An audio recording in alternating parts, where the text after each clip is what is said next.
Les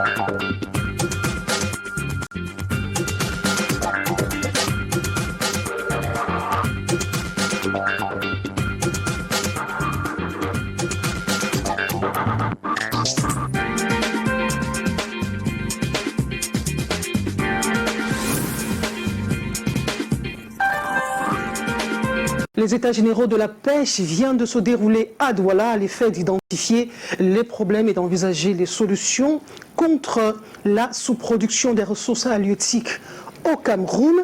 Chaque région, ou alors presque tous les départements du Cameroun, portent le nom d'une rivière, d'un cours d'eau ou d'un fleuve, mais le Cameroun reste dépendant de l'importation du poisson.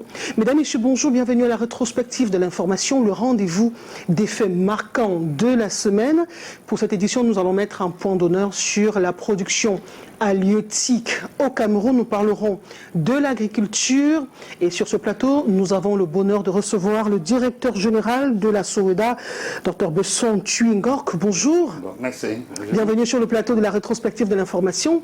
Merci Monique de m'avoir invité pour votre programme. Alors, la SOEDA est un établissement administratif public à caractère technique. Il en existe 3 ou 4 dans les régions du Cameroun. Techniquement, quelles sont les raisons qui pourraient justifier la création d'un tel organisme dans la région du Sud-Ouest? Merci pour cette question. La SOEDA a été créée en 1987 par un décret du président de la République. Et c'est un établissement administratif, public, comme vous venez de le dire. Et la SOEDA est là pour galvaniser la production agricole, surtout pour accélérer le développement rural dans le Sud-Ouest. Pourquoi la SOEDA a été créée? Vous savez, le Sud-Ouest, généralement, c'est une région qui a de fortes potentialités dans la production agricole.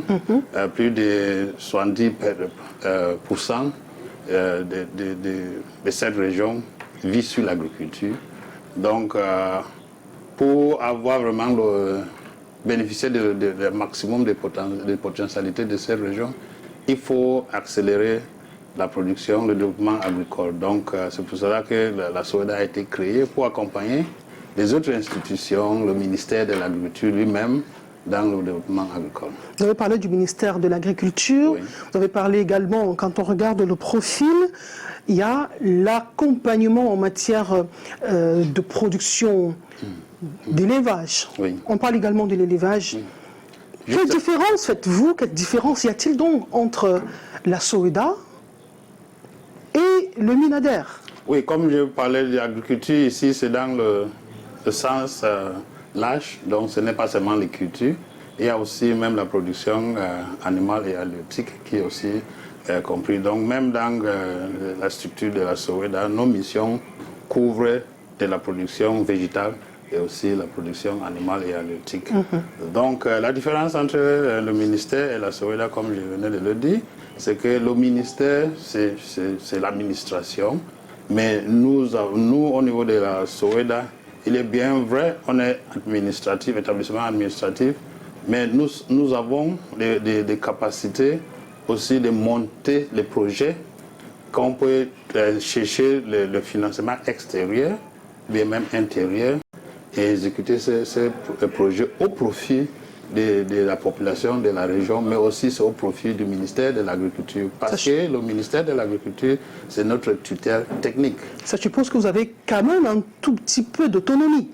Oui, justement, nous sommes autonomes. Nous avons notre autonomie.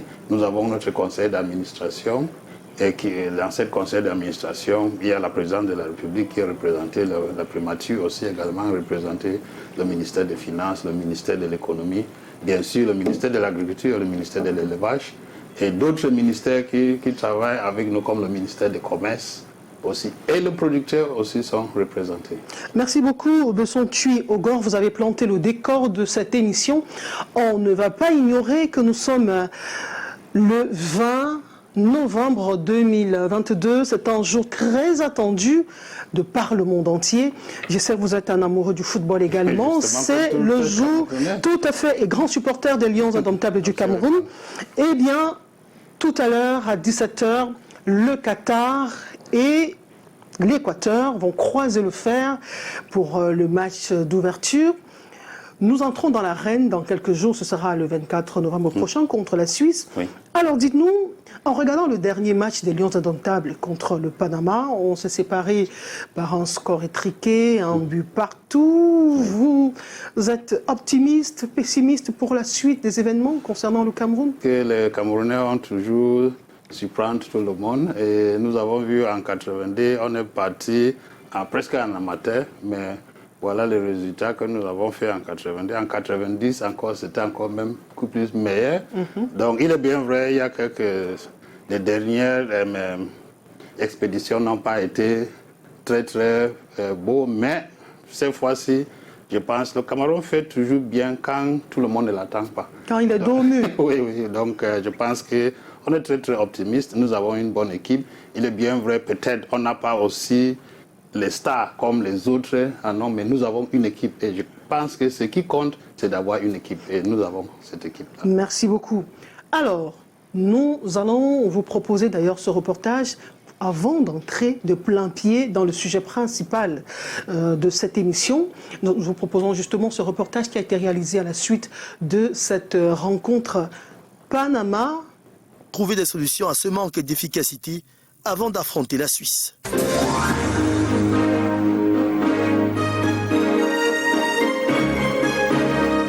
Le fait que le Cameroun soit 43e au rang mondial et le Panama 60e, ça ne veut pas dire que forcément on ne va pas rugir pendant la Coupe du Monde. Oui.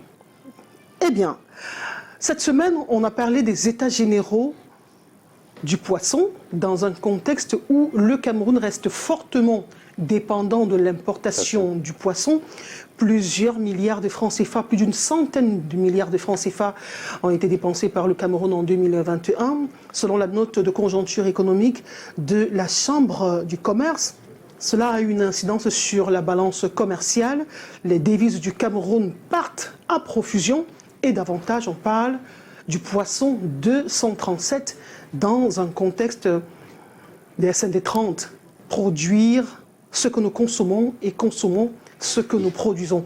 Nous en parlerons davantage avec la SODEWA tout à l'heure, mais avant, ces deux reportages réalisés par Lille Piéjou pour planter le décor. 400 000 tonnes, c'est la demande nationale actuelle en produits halieutiques.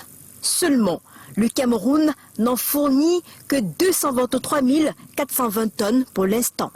Les raisons, l'activité de pêche fait face à de nombreuses difficultés. Notamment, les zones de production sont enclavées, aucune infrastructure de base, entre autres. En effet, en tant que producteurs, nous avons beaucoup de difficultés. Nous pouvons citer entre autres le coût élevé des intrants, c'est-à-dire l'aliment qui est difficile d'obtenir sur le marché. Actuellement, le repos biologique qu'on a instauré, c'est bien. Donc dès qu'on ouvre l'eau, c'est rien que les petits poissons qui sont sur le terrain. On ne trouve pas des gros poissons. Ça migre vers le Nigeria. Donc ça ne nous arrange pas. Ce déficit est comblé sur le terrain par des importations évaluées à plus de 120 000 tonnes. L'objectif aujourd'hui est de trouver les stratégies pour améliorer ce secteur d'activité. Donc l'atelier d'aujourd'hui de consultation de parties prenantes a été mis en œuvre dans le cadre des états généraux de la pêche pour pouvoir consulter les acteurs de terrain afin que nous identifions les problèmes ensemble et que nous proposions des solutions qui vont être mises ensemble pour pouvoir accompagner le développement de ce secteur. Des ateliers régionaux de concertation sur les états généraux de la pêche et de l'agriculture sont en cours. Du poisson frais, nettoyé, assaisonné, puis passé à la braise, ces femmes respirent au quotidien de la fumée et se brûlent les doigts pour satisfaire les papilles gustatives des Camerounais.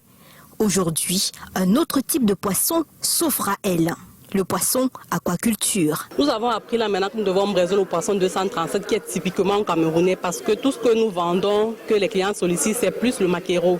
Et nous avons constaté que la sciure et le tilapia ont plus d'apports nutritionnels en vitamine D, en oligo-éléments et en protéines. Et tous ces éléments, d'après la formation, nous avons compris que tous les éléments que nous consommons ont du sel.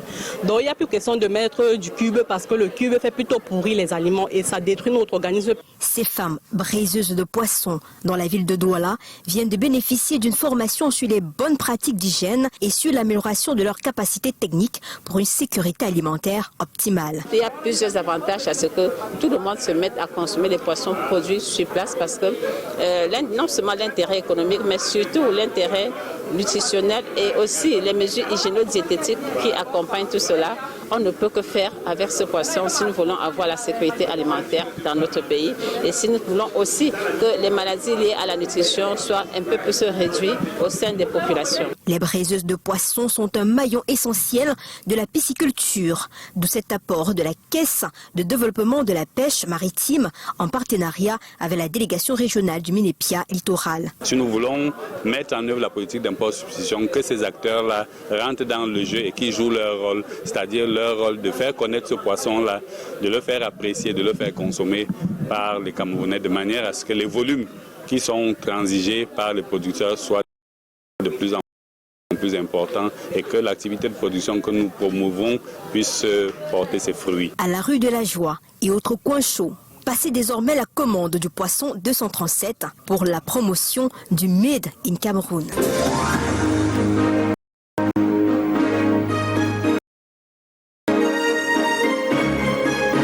Eh bien, on parle de la consommation du poisson 237. C'est un vœu, un sentiment que tout patriote pourrait caresser au Cameroun. On sait que vous venez de la région du sud-ouest Cameroun et Idenao. Et toute la presqu'île de Bakassi constitue l'une des principales zones de pêche au Cameroun, mais des zones qui sont malheureusement exploitées pour la pêche artisanale. Vous qui êtes de la Soweïda, que faites-vous justement pour que ces eaux aussi poissonneuses puissent profiter à l'immense majorité des Camerounais? Bon, merci pour cette question. La Soweïda avait monté un projet au début de l'année 2000. Et ce projet a été exécuté de 2000 jusqu'à 2007, un projet élevage et pêche. Ce projet a apporté beaucoup de soutien aux producteurs. Il est bien vrai, comme vous venez de le souligner, la zone côtière du sud-ouest, qui est très riche en produits halieutiques, est exploitée malheureusement beaucoup plus par les étrangers. Et vous savez, les pêcheurs, quand ils sont en mer, ils ont les clients. Et donc, quand ils attrapent les poissons, ils envoient ça directement à leurs clients. Bon, beaucoup de ces clients sont sont plutôt dans les pays voisins, comme le Nigeria. La Soweïda, le dernier projet que la Soweïda avait, on a essayé de former les Camerounais à la pêche. Et actuellement, nous sommes en atelier pour monter un projet de pêche. Un projet, bon, disons, c'est un projet d'élevage et la pêche. Et l'objectif, c'est pour encourager les Camerounais à s'intéresser à l'activité de pêche. Parce que comme on venait de le constater avec le rapportage qui a été fait, nous importons beaucoup de poissons. Pourtant, nous avons ces poissons. C'est juste mettre en actif les ressources nécessaires pour vraiment produire ce que nous avons déjà. C'est un paradoxe que nous soyons assis ou que nous habitions avec les poissons et qu'on soit en importé autant. Nous parlions de la presqu'île de Bakassi et de Idenao, des eaux qui sont suffisamment poissonneuses. Vous disiez tantôt que ces zones sont beaucoup plus exploitées par des étrangers. Y a-t-il pas une réglementation en la matière pour protéger la ressource nationale, puisque ce sont des eaux qui appartiennent au territoire camerounais et leur contenu, mais exploiter et profiter à d'autres personnes. Bien sûr, il y a cet règlement, il y a les lois qui encadrent toutes ces activités. Mais est-ce qu'elles sont appliquées? Oui, elles sont appliquées, mais avec beaucoup de difficultés, parce que vous savez aussi, activité maritime n'est pas aussi donnée. Bon, il faut beaucoup de moyens. Je pense que le ministère... Quelles sont les difficultés? Oui, les difficultés sont nombreuses. Par exemple, le contrôle même, le ministère de l'élevage a des difficultés pour contrôler ces activités-là. Il est bien vrai, ils sont en train de travailler en synergie avec la marine de l'État pour contrôler. Parce qu'il y a des problèmes d'abord, il y a les chalutiers qui viennent très proches de la côte. Et quand les chalutiers, qui sont les exploitations internationales, ils viennent maintenant pêcher dans les eaux où les pêcheurs artisanaux normalement doivent exercer leur activité. Mais avec ces chalutiers-là, présents sur nos eaux nationales, ça fait en sorte que la récolte est diminuée. En plus, comme je dis, la majorité de ces pêcheurs ne sont même pas les Camerounais. Donc quand ils pêchent, ils envoient leurs produits plutôt au Nigeria. Il n'y a pas moyen d'encadrer cela, de limiter cela? Il n'y a pas moyen parce que, comme je dis là, ils ont les clients. Quand quelqu'un part en mer, il sait que bon, je travaille peut-être 3 jours en mer, mon client viendra chercher. Les gens partent en mer pour chercher le poisson. Ils n'attendent pas le poisson au marché comme on voit. Donc il y a toujours, comme on dit là, il y a toujours les bails en selam là. Et les bails en selam de poissons partent en mer pour chercher le poisson. Ils n'attendent pas. Ceux qui emportent le poisson en côte comme à Aïdina, ce ne sont pas les pêcheurs. C'est plutôt les bails en selam. Vous n'êtes pas accompagné par exemple par la marine? Donc, vous voyez que donc, il y a même des cas où il y a certains bails en selam que c'est eux qui sponsorisent même les pêcheurs. Donc quand les pêcheurs sont en mer qui sont sponsorisés par exemple par les banques du Nigeria, ils doivent les fournir. Moi j'ai eu des expériences parce qu'on est parti en mer, surtout dans la zone des Bakassi, là. On trouve le poisson et vous trouvez le pêcheur, il vous dit bon, je peux vous vendre telle quantité, je ne peux pas tout vendre parce que je sais que mon client va venir peut-être après-demain. Et si je vous vends tout ça, il viendra, il ne trouve rien. Ça veut dire ça que suppose que les étrangers dictent quelque peu leurs lois dans nos eaux.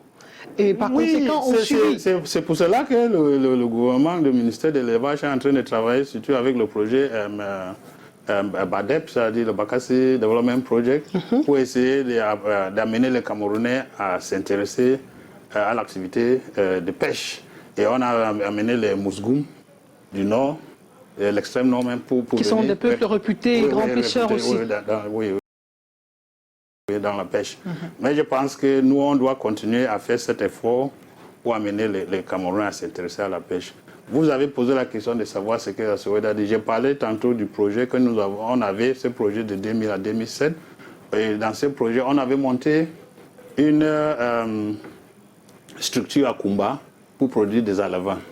Ça, c'est beaucoup plus pour faciliter l'aquaculture. Donc, les gens pouvaient produire les poissons derrière les maisons, pas forcément dans les étangs, mais même dans les petites bacs que les gens peuvent produire le poisson, comme exactement ce que nous faisons aujourd'hui avec les poulaillers. Vous savez que, bon, si vous avez un peu d'espace, vous pouvez faire votre poulailler de 100 têtes ou bien de 500 têtes.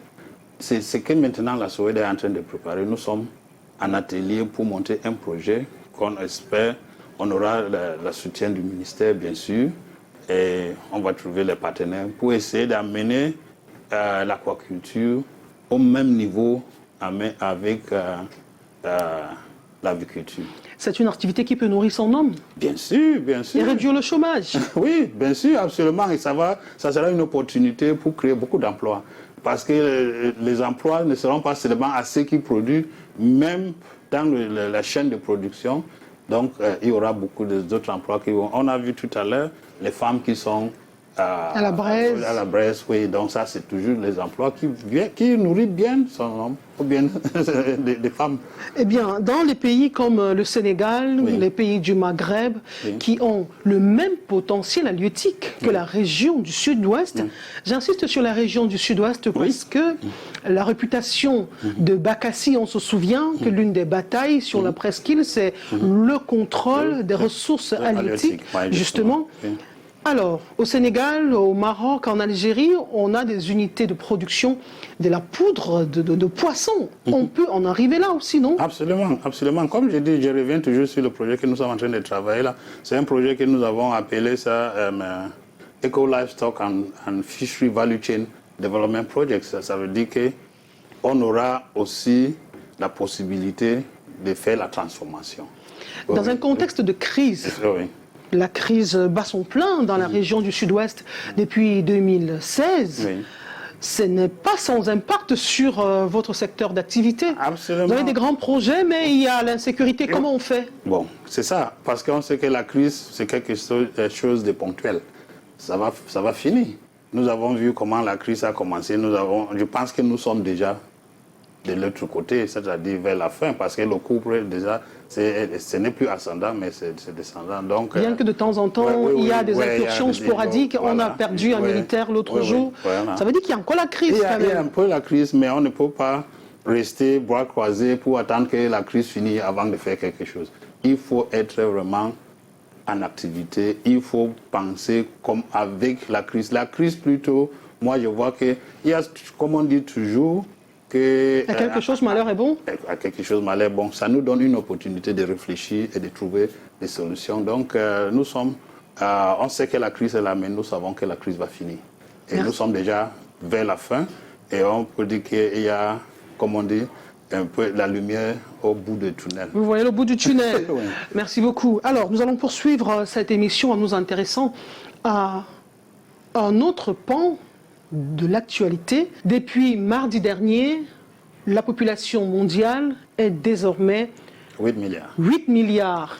Plus on augmente en termes de demandeurs, plus les ressources naturelles s'amenuisent. Depuis mardi dernier, la population mondiale est à 8 milliards sur le globe terrestre et il y a le challenge pour l'accès aux ressources alimentaires. Un sujet dans lequel nous interrogeons les populations.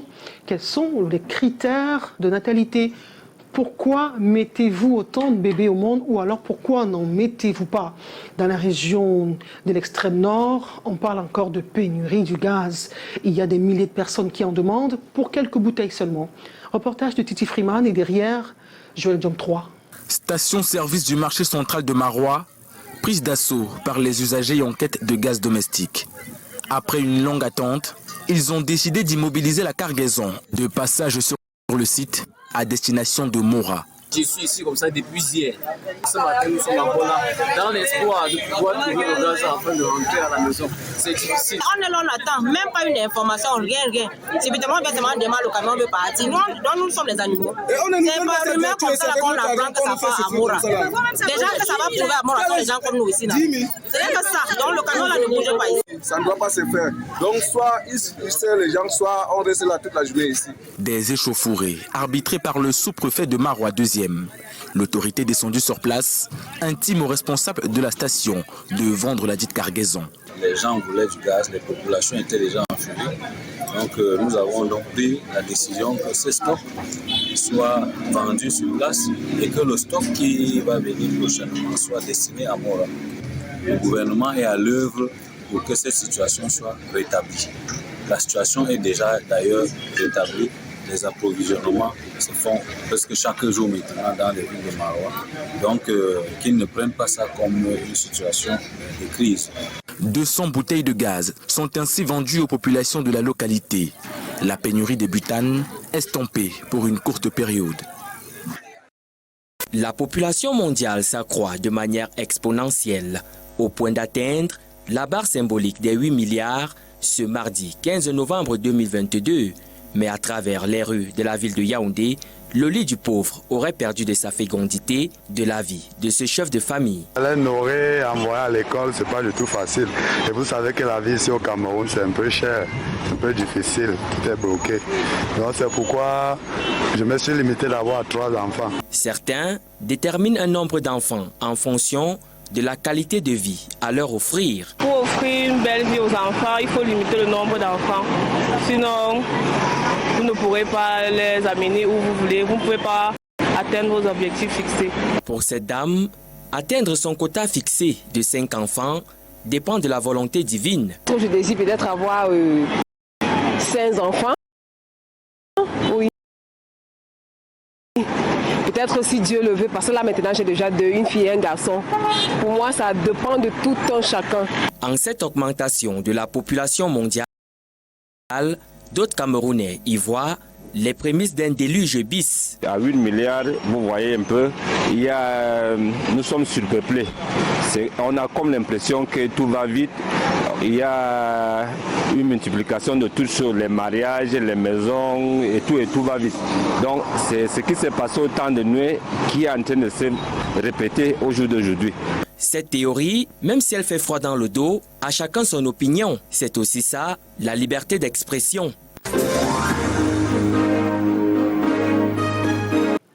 Eh bien, retour sur ce plateau avec vous, Besson Tui Ogok. Vous avez suivi ces différents reportages.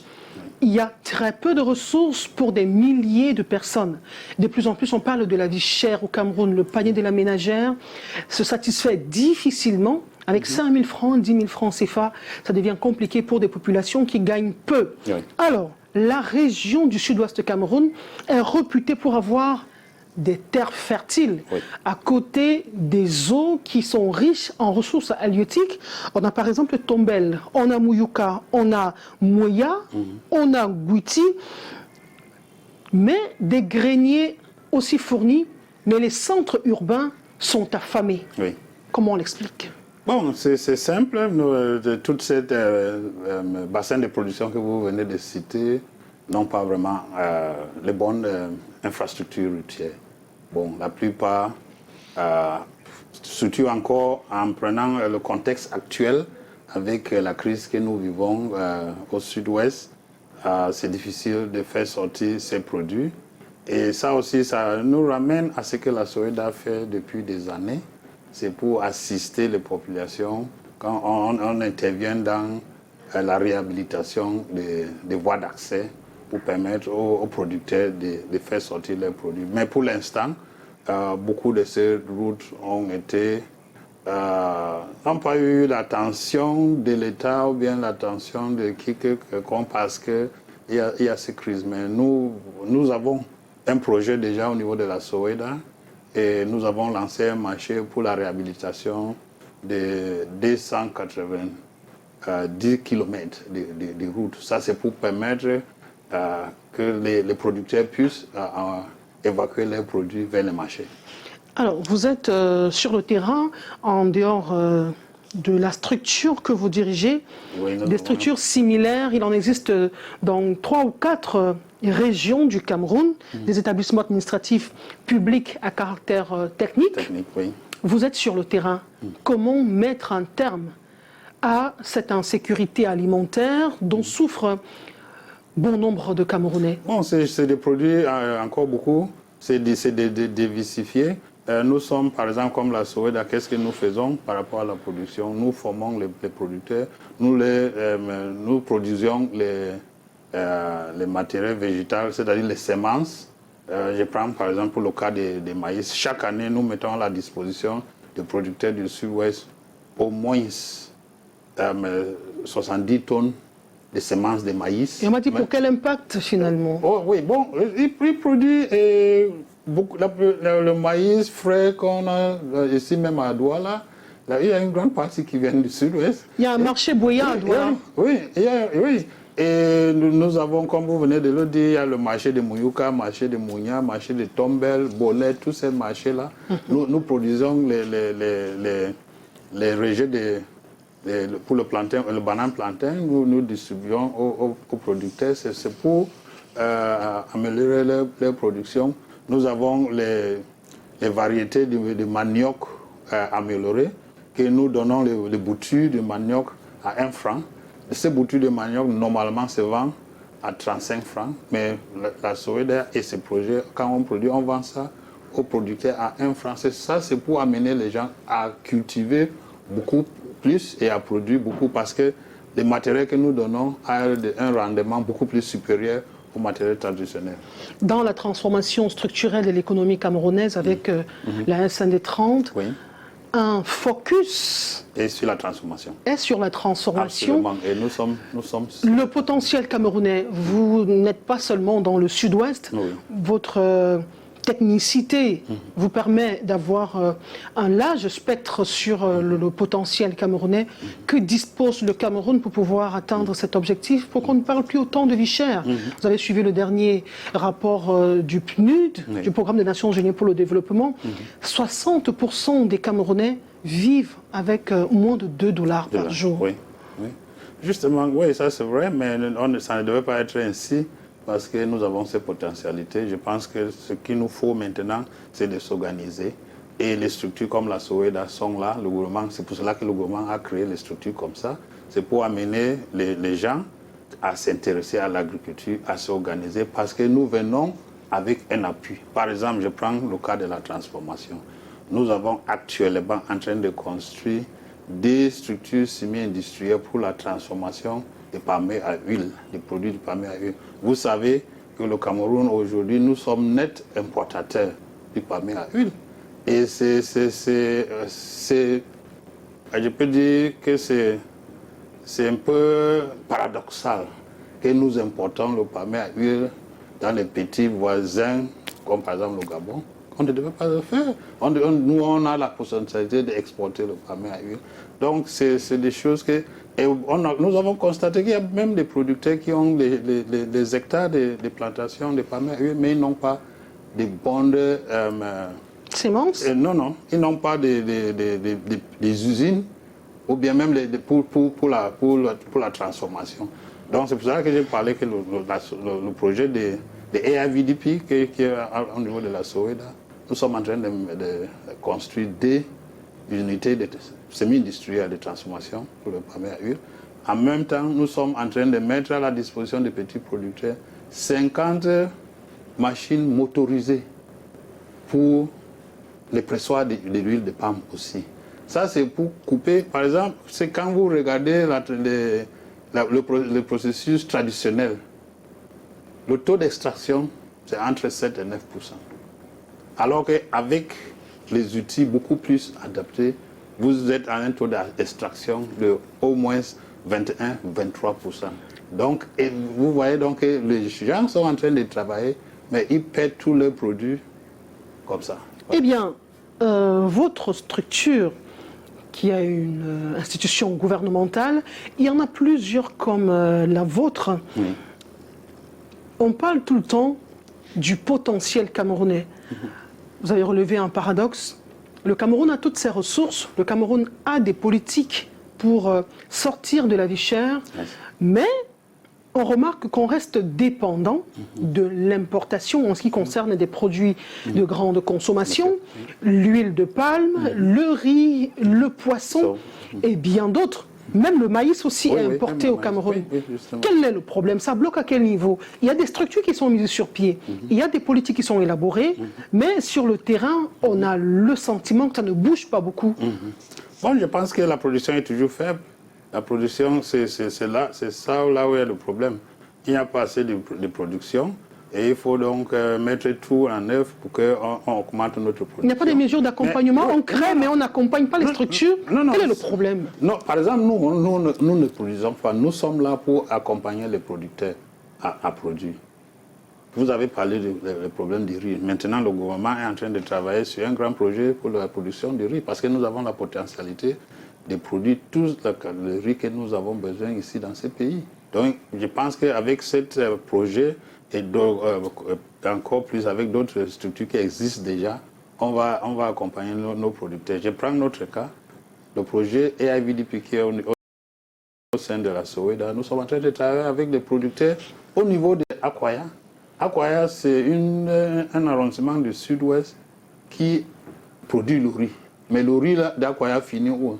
Ça finit au Nigeria. Tout le paddy qui est produit à Akwaya part au Nigeria. Ça veut dire qu'on a un grand marché comme le Nigeria. Oui. Et maintenant, le Nigeria aussi est en train de produire beaucoup de riz. Mais nous, on veut maintenant accompagner le producteur d'Akwaya pour produire le riz qu'on va vendre au Cameroun. Que répondez-vous à ceux qui pensent qu'il y a des fonctionnaires qui tirent profit de cette situation, que nous restions dépendants de l'importation? Parce que on a au moins 5 à 6 zones où presque toutes les régions du Cameroun, on peut y produire du riz, mais on reste dépendant quand même de l'importation du riz. Bon, je ne sais pas s'il y a des fonctionnaires, c'est seulement les fonctionnaires. Et bien sûr, il y a des Camerounais qui profitent de ça, mais je ne sais pas si c'est seulement les fonctionnaires, parce que même les hommes d'affaires aussi. Mais je pense qu'on doit constater que c'est au Cameroun qui paie. Parce que quand on importe, c'est notre devise que nous sommes en train de... C'est quand on regarde le dernier rapport de la CONAC, voilà, la corruption qui encourage ce type d'actes. Oui. Donc, moi, je pense que ce que nous, on doit faire, c'est essayer, comme le président de la République dit, il faut consommer ce que nous produisons et de produire ce que nous avons besoin. Alors, il faut absolument... Parmi les initiatives, vous parlez de IVDP. Il y a de l'agriculture, il y a les infrastructures, les chaînes de valeur. Le développement des chaînes de valeur. Exactement. Pourquoi au sud-ouest et qui en est le bénéficiaire? C'est le Cameroun qui est le bénéficiaire. Tout le pays. Bon, il est bien vrai, toutes ces institutions sont au sud-ouest, mais ça ne dit pas que c'est pour... Comme je dis là, si on produit au sud-ouest, on peut exporter. Et quand on exporte, ça va bénéficier, ça sera un bénéfice pour notre balance commerciale. Donc c'est le Cameroun qui va bénéficier. Quand on produit au sud-ouest, on va créer des emplois. Ce n'est pas seulement les gens du sud-ouest qui vont bénéficier de ces emplois. Tout Camerounais peut habiter là où ils se sentent à l'aise et ils peuvent donc se bénéficier de ça. Et quand nous parlons de la chaîne de développement, des chaînes de valeur, ça veut dire qu'il y a beaucoup d'acteurs. Il y a beaucoup d'acteurs dans ces chaînes. Il y a même les gens qui apparemment n'ont rien à faire avec l'agriculture, mais ils sont toujours dans la chaîne de valeur agricole là, et vont le bénéficier. On va dire décidément, le sud-ouest, c'est une mine d'or. Si vous avez autant de sols fertiles, autant de localités fertiles, autant d'eau poissonneuse, c'est pas exagéré de dire que le sud-ouest, c'est un peu le Cameroun en miniature en termes de ressources. J'allais dire que le Cameroun, c'est l'Afrique en miniature. Comme il est de tradition dans cette émission, nous ouvrons une fenêtre sur les faits de société enregistrés au cours de la semaine. Dans la région du sud-ouest, on parle de bétail. Dans la partie septentrionale du Cameroun, il y a un phénomène qui prend du terrain. Il s'agit du vol de bétail. Et ça contribue à affamer les populations, paiement des rançons lorsqu'il y a enlèvement. Je vous propose cette succession de reportages et nous reviendrons pour parler du potentiel bovin de la région du sud-ouest. Il simulait des kidnappings pour dérober le bétail dans le Lomendjerem. Le suspect, lors de son interpellation à Bétail-Roya, avait dans son cheptel 23 bœufs, dont 10 appartenaient à 7 des victimes, tous des éleveurs. Au terme d'une filature de longue haleine et avec le concours des populations, nous avons procédé à son interpellation le 12 octobre 2022 à Bétail-Roya. Son exploitation a permis de procéder à la saisie incidente dans une cachette en brousse de 13 bêtes dont 10 volées. Son dernier forfait le conduit dans les mailles des forces de l'ordre. Sa victime décide d'alerter la Légion de gendarmerie de l'Est malgré les menaces de mort incessantes de son bourreau. Ça fait 1 mois, 2 semaines qu'on était en train de mener les enquêtes. Ça fait pratiquement 2 ans qu'on est en train de voler les animaux dans la zone des maris. Et c'est en ce moment qu'on a réussi à retrouver les traces. Le bureau lutte contre la grande criminalité de la Légion de gendarmerie de l'Est lance une opération qui va conduire à son arrestation. Le butin récupéré est remis aux victimes au marché de bétail de Ndokayo, à 160 km de Bertois. Nous sommes 2 qui nous ont mis ensemble pour voler cette tête de bœuf. Pourquoi? On ne faisait que réunir, on ne faisait que réunir seulement. Cette nouvelle prise de la Légion de gendarmerie de l'Est vient magnifier la collaboration des populations, tant convoquées. EPA, voiture d'un général autoproclamé, alias Black Tiger. 1001 faux noms pour autant de coups à mettre à son actif. Spécialité, enlèvement, séquestration et demande de rançon. Le dernier coup, celui perpétré sur un écolier de 11 ans le 19 octobre dernier. À la sortie des classes, mon premier garçon était rentré avec son camarade. Je lui ai posé la question à savoir son petit frère où. Il me dit que le tonton qui les a portés le matin, à la sortie de l'école, il était garé devant l'établissement. Ils sont donc allés monter. Au niveau d'Atanganambala, le monsieur dit que la moto est en panne.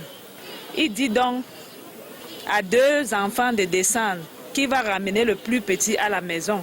Le préalable est assuré pour l'enlèvement du petit. Un contact remis à son aîné avant disparition. J'ai pris le numéro, j'appelle, il ne prend pas. 20 appels, il ne prend pas. Un numéro inconnu m'appelle. Je regarde le téléphone, je vois le numéro masqué. Il me dit, madame, if you want to see a child again, do you want I go ask you for do. La mère de l'enfant introduit alors une plainte à la division régionale de la police judiciaire du centre. Les éléments vont se mettre en branle. Des investigations engagées en collaboration avec la dame.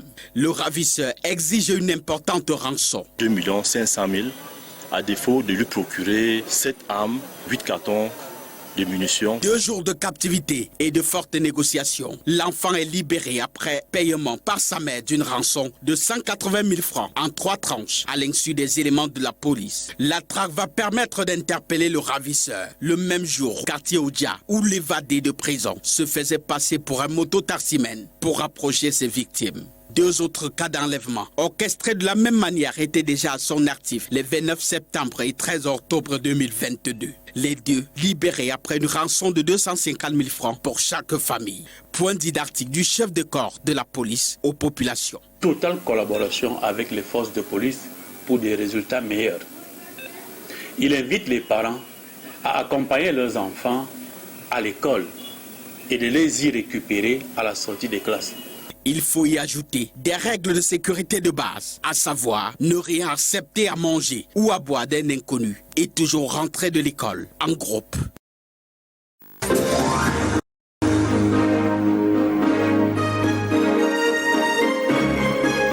Retour sur ce plateau, Besson tue au GOC. Depuis que la farine de blé coûte les yeux de la tête, à cause de cette crise, la crise russo-ukrainienne, on parle davantage des produits de substitution. On connaît le kumba bread. On produit également beaucoup de manioc dans la partie nord-ouest et sud-ouest Cameroun. Il y a le gari, le tapioca. Il y a des accompagnements qu'on apporte aux producteurs locaux, les femmes en l'occurrence, des machines pour écraser. Quel sera le next step? Vous produisez beaucoup. Où est-ce que vous écoulez? C'est un prétexte pour vous demander comment vous accompagnez les producteurs locaux, par exemple, à aller chercher du marché du côté du Nigeria, qui est très proche de la région du sud-ouest. Oui, vous faites bien de parler de la production par rapport aux filières manioc. Le filière manioc est très important et nous sommes en train de... Nous avons les activités là-dessus. Tout dernièrement, comme vous venez de l'indiquer, nous avons assisté les groupes, des femmes surtout, mais aussi des hommes, parce que les hommes maintenant aussi s'intéressent à la production du manioc. Nous avons assisté des groupes avec les écraseuses et les pressoirs des manioc 300. Ça, c'est pour permettre aux gens de faciliter les tâches, parce que le plus difficile, c'est pour écraser le manioc. Et aussi, le manioc est très, très périssable. Donc, quand les femmes récoltent le manioc, si ça reste 2-3 jours, il y a déjà une très, très forte détérioration. Donc, avec cette pressoir, cette écraseuse pressoir que nous avons donnée, ça va permettre aux femmes d'augmenter leur production, parce qu'ils seront sûrs que même ils seront capables de transformer toute leur production. Pour l'instant, nous sommes beaucoup plus en train de favoriser c'est-à-dire augmentation de la production, transformation pour produire les produits locaux comme le gari ou bien le tapioca, comme vous l'avez appelé le tapioca. Et aussi, mais nous sommes en train de travailler pour mettre en place 20 petites unités de transformation du manioc dans la région, qu'on va produire la farine du manioc. Parce que la farine du manioc, on peut l'utiliser aussi pour faire le pain. Bon, beaucoup de gens pensent que le kumba bread, c'est le pain fait avec la farine de manioc. Non, de patates. Non, pas même avec le pain de manioc. Le kumba bread, c'est la farine du blé. Mais c'est seulement la manière de faire ce pain-là. Mais nous on n'y introduit pas la patate? Non, non. Nous sommes en train d'amener les gens à comprendre qu'avec la farine du manioc, on peut bien faire le pain, qui sera un bon pain.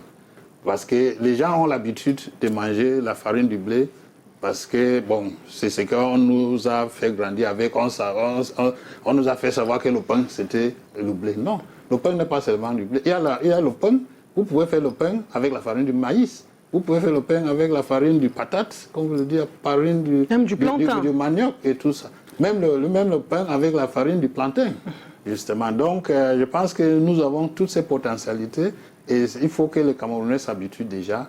Si maintenant les producteurs, c'est-à-dire les planteurs sont en train de produire ce manioc, il faut que les gens qui sont dans les boulangeries se préparent à utiliser la farine locale, c'est-à-dire la farine des produits locaux comme le manioc. Et à amener les populations à, à aimer ce que nous produisons. Oui, si les gens commencent à manger la farine, le pain de manioc, si tu manges ça pendant une semaine, tu seras habitué à ça. Si on est en train de manger le bobolo qui est fait du manioc, on est en train de manger le gari qui est fait du manioc, pourquoi pas donc ne pas manger le pain qui est aussi fait du manioc? Il y a une réalité qui est commune à presque toutes les régions du Cameroun. Oui. On parle de vie chère, on parle d'insuffisance de denrées alimentaires sur nos marchés, mais on a des pays voisins, ou alors les ressortissants des pays voisins, qui viennent acheter toute la récolte ou acheter toute la plantation. Finalement, rien n'arrive sur les marchés. Pour moi, je pense que ça, c'est un avantage. Ça, c'est vraiment un avantage que nous, on doit plutôt... c'est une opportunité qu'on doit profiter de ça. Ça veut dire que nous avons déjà un marché prêt à absorber ce que nous produisons. Parce que si les pays voisins sont là pour venir prendre notre production, il faut que nous augmentions seulement la production. On n'aura pas le problème de où on va écouler ces produits. Donc, on doit amener tout ce que les établissements comme la Soeda, par exemple, et même l'État doit faire, c'est encourager les gens, mettre à la disposition des ressources nécessaires. Et c'est ce que nous sommes en train de faire. J'ai parlé des boutures de manioc que nous sommes en train de mettre à la disposition des producteurs à 1 franc. Un bouture qui, normalement, doit coûter 35 francs. Si on met ça à 1 franc, ça veut dire qu'un producteur qui doit produire peut-être 1 hectare, qui doit planter 1 hectare de manioc, peut maintenant faire 3-4 hectares de manioc. Vous donnez raison au chef de l'État qui a dit « la terre ne trompe pas ». Exactement. Si on cultive la terre, on aura moins de chômeurs, on aura moins faim. Merci beaucoup. Bon, nous allons nous intéresser à toute autre chose à présent. Cette semaine, le groupe de travail des Nations Unies a publié un rapport dans lequel il appelle l'État du Cameroun à libérer les prisonniers politiques. Reportage. Dans l'ambiance, au siège du mouvement pour la renaissance du Cameroun ce mercredi, deux groupuscules de part et d'autre dans un jeu d'attente du moment M de la communication du jour. L'arrivée du président Maurice Kamto sonne la fin de la petite récré. Rendu dans la salle, le document reçu du groupe de travail sur la détention arbitraire du Conseil des droits de l'homme des Nations Unies par le collectif Sylvain Swap est au centre des prises de parole. C'est un avis prolifique. Le texte de cet avis est de 18 pages. L'avis constate des allégations considérées comme de graves violations des droits humains à l'occasion des marches du MRC de 2019 et 2020. Arrestation et détention arbitraire, traitement cruel, inhumain et dégradant des victimes entre autres. Pour ce parti politique de l'opposition, cet avis est un pas d'honneur sur les procédures engagées à l'international. Légitime fierté de ce que les procédures ainsi initiées ont abouti au résultat que vous connaissez désormais, c'est-à-dire à cet avis extrêmement important du groupe de travail sur la détention arbitraire. L'avis relève la conduite des procès inéquitables sur des civils par des militaires. Des civils ne peuvent pas, à la lumière du droit international, mais aussi du droit camerounais, être jugés par des juridictions militaires. L'objectif du collectif, à travers ces procédures internationales engagées, est de mettre l'État face à ses responsabilités et engagements internationaux. Ayant souscrit à des obligations internationales, vous êtes tenu par ces obligations, par toutes ces obligations. Le MRC appelle l'État à mettre un terme à ce qu'il appelle des dérives observées depuis quelques années, en particulier avec la violation massive des droits de l'homme.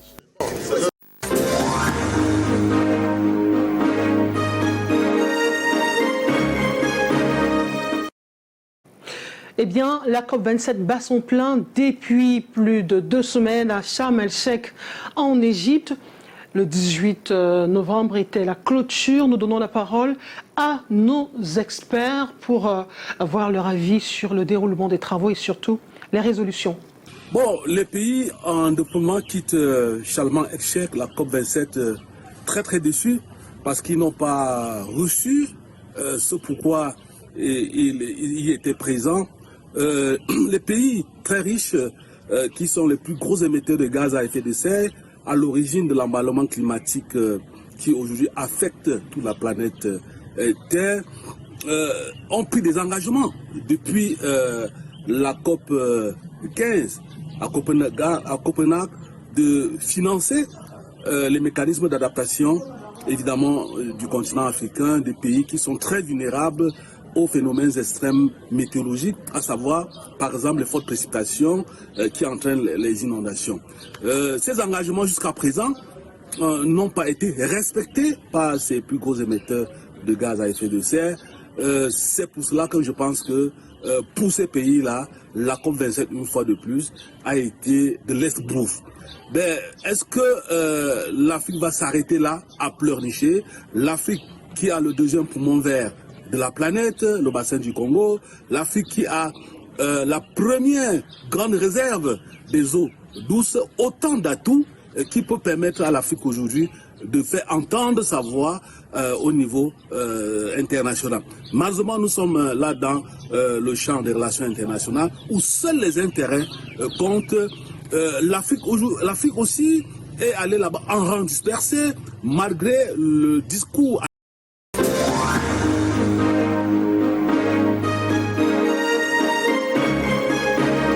Bien, pour sortir de cette émission, Besson Thuy Ogork, dites-nous quels ont été les impacts de ce dérèglement climatique, changement climatique sur l'activité halieutique, agricole, l'élevage dans la région du Sud-Ouest? Oui, bon, vous savez, notre agriculture dépend beaucoup plus sur la pluie, donc quand il y a changement climatique, comme nous observons maintenant, ça a vraiment un impact sérieux. Les planteurs ne savent pas quand est-ce peut-être il faut planter, quand est-ce il faut faire telle ou telle activité.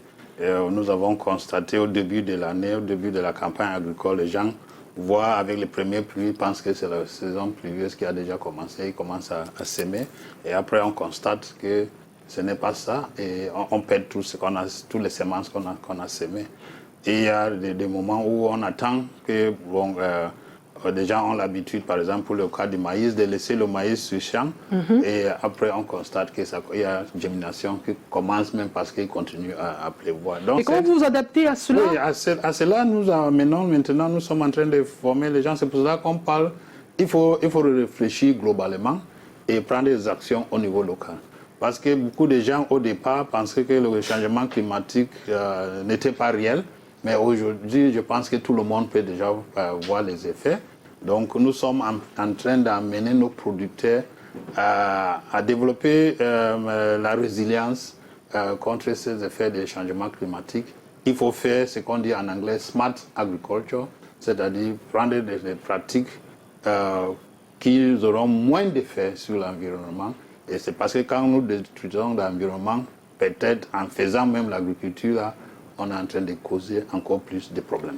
L'agriculture intelligente, ce seront les derniers mots de Besson Thuy Ogork qui dirige la SOEDA, cet organisme étatique en charge d'études de l'activité de la pêche et de l'agriculture dans la région du Sud-Ouest Cameroun. Le prétexte de sa présence a été justement cette dépendance du Cameroun à l'importation du poisson, et la région du Sud-Ouest Cameroun représente l'une des principales zones écologiques favorables à la production du poisson à partir de la presqu'île de Bakassi. Merci d'être venu sur notre plateau. Merci, ça a été un plaisir pour moi d'être invité à votre programme.